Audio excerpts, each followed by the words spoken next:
اب تو لائی ہے شفاعت افو پر، بڑھتے بڑھتے عام ہو ہی جائے گا۔ اعلیٰ حضرت کہتے ہیں میرے شفاعت کرنے والے آقا، آپ کی جاں فضا شفاعت نے تو خدا کو بھی بخشش کے لیے تیار کر لیا ہے، اب ہوتے ہوتے ہماری بھی بخشش ہو ہی جائے گی،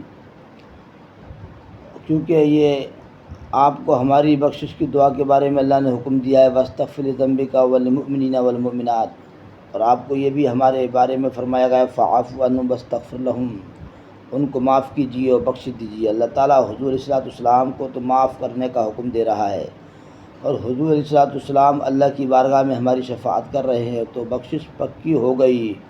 میرا اللہ بھی کریم، اس کے محمد بھی کریم، دو کریموں کے درمیان گنہگار کی بنائی ہے۔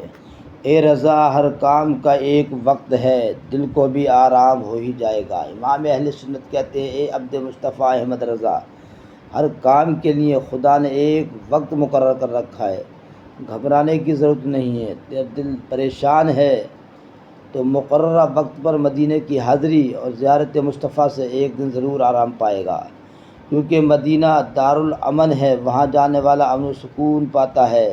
والذین تبوأوا الدار والایمان، ایمان سے مراد مدینہ ہے۔